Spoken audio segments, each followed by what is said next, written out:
Não há como vencer uma guerra contra a verdade. E quando a maior operação de combate à corrupção da história do Brasil é colocada em risco?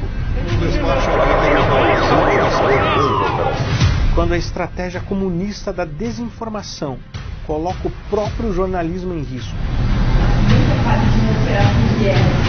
Em que ponto o sigilo da fonte se torna um crime? O que a gente está falando não é crime. Não, o crime, é óbvio que é um crime. Roubar informações do ministro da Justiça, você sabe, isso aí é um crime. Divulgar também é crime. Foi aí que eu entrei na trilha dos hackers da Vaza Jato.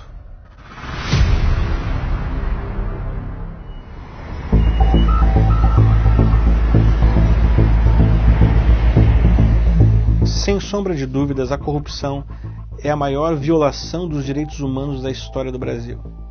Em 2014, valentes promotores, procuradores da República comandados por Deltan Dallagnol e pelo juiz Sérgio Moro, da 13ª Vara Federal de Curitiba, iniciaram a Operação Lava Jato. De lá para cá, dezenas de corruptos foram para a cadeia, entre eles o ex-presidente Luiz Inácio Lula da Silva.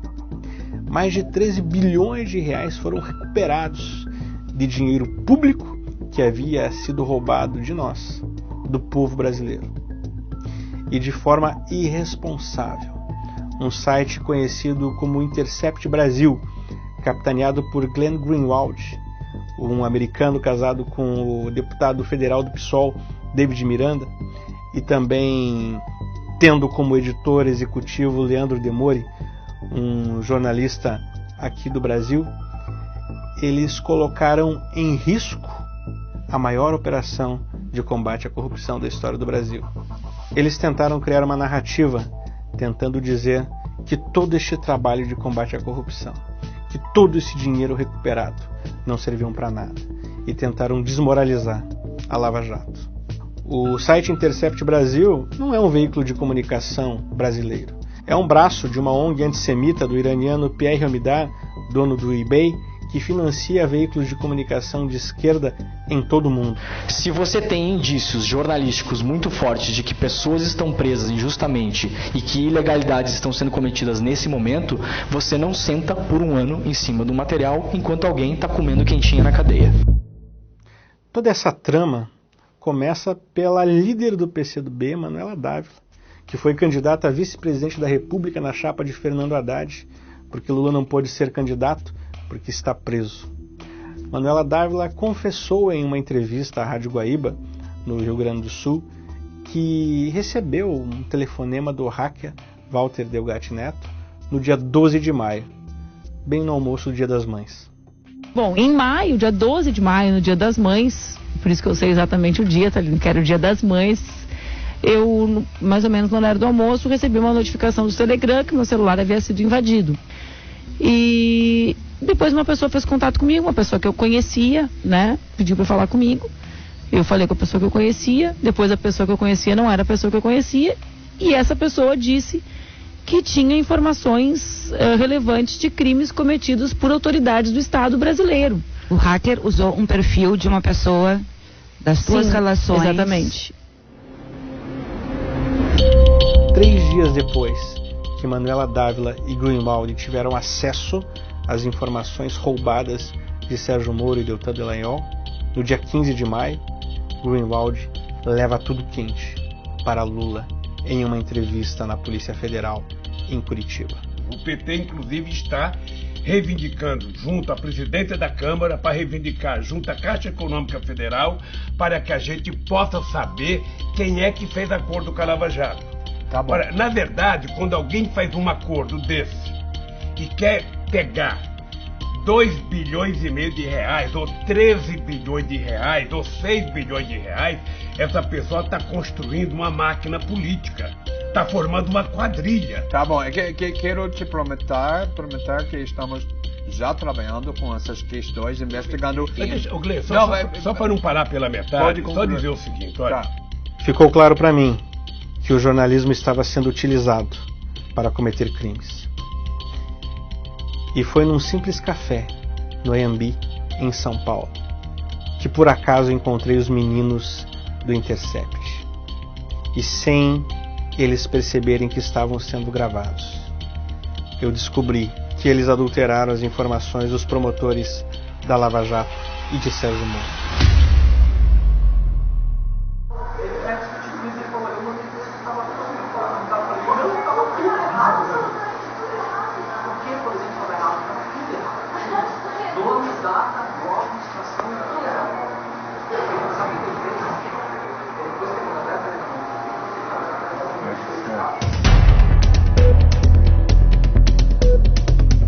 Vamos pegar o Glenn agora.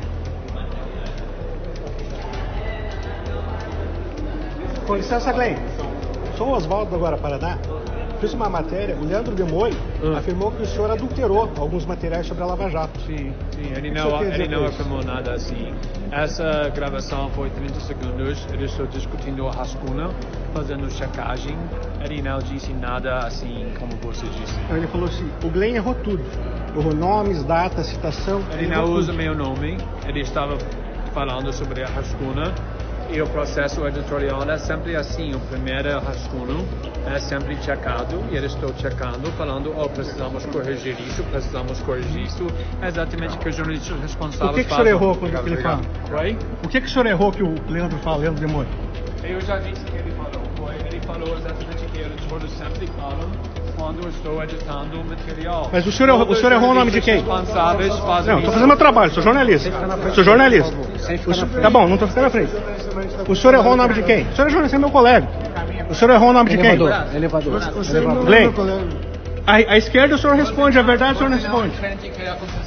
O senhor está fugindo, né, Glenn? Tá bom. Glenn Greenwald fugindo da verdade. Fazendo meu trabalho, ok? Sou jornalista.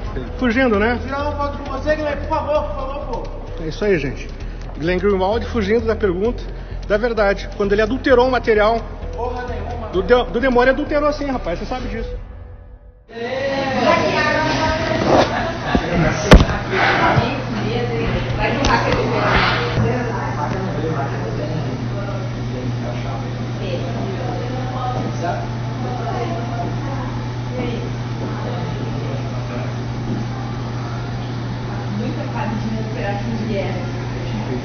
Todo mundo olhando para a parede, não apareceu nada.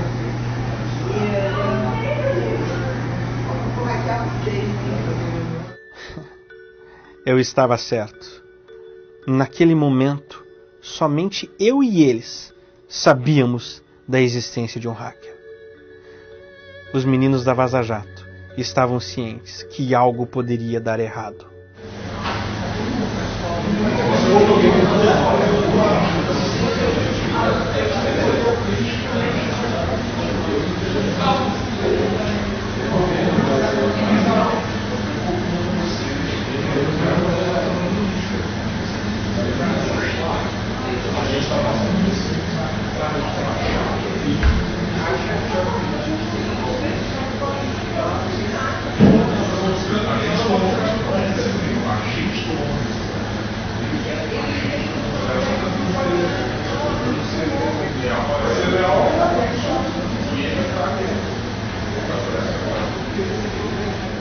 O jornalismo sofreu um atentado.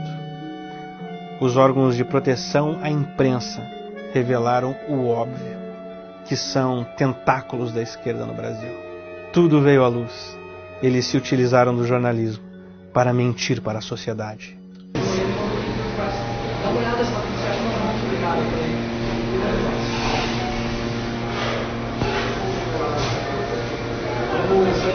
Vamos tirar os...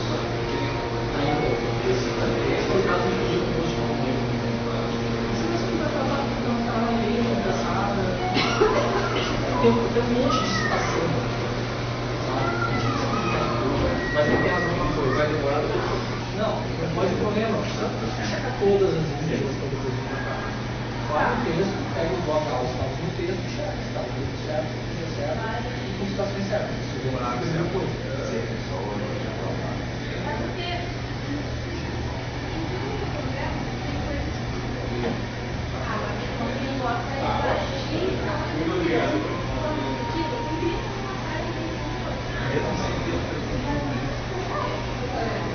Depois que fiz a trilha do hacker da Vaza Jato, minha vida mudou e jamais será a mesma. Recebi mais de uma centena de ameaças de morte. uma delas assinada pela Sociedade Secreta Silvestre, grupo terrorista que ameaçou também o presidente Jair Bolsonaro e a ministra Damares Alves. Mas quando estou com a verdade, eu sou imparável.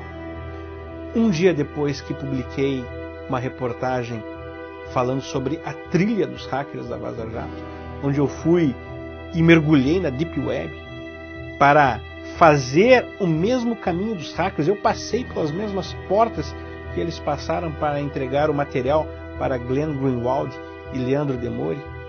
Um dia depois, 4 hackers foram presos.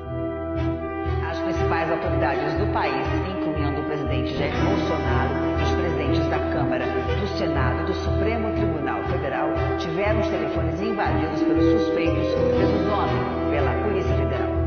Um dos 4 presos pela Polícia Federal ontem confessou ter invadido o celular do ministro da Justiça e Segurança Pública, Sérgio Moro. É o Walter Delgatti Neto, Amanda, também conhecido como Vermelho. Ele prestou depoimento ontem à noite à polícia e ele confirmou que participou da invasão aí aos celulares do ministro Sérgio. Deltan Dallagnol disse que a ex-deputada Manuela Dávila, do Partido Comunista do Brasil, intermediou o contato com o site que divulgou as mensagens dos procuradores com o então juiz Sérgio Moro. Manuela Dávila foi candidata a vice-presidente na chapa de Fernando Haddad do PT nas eleições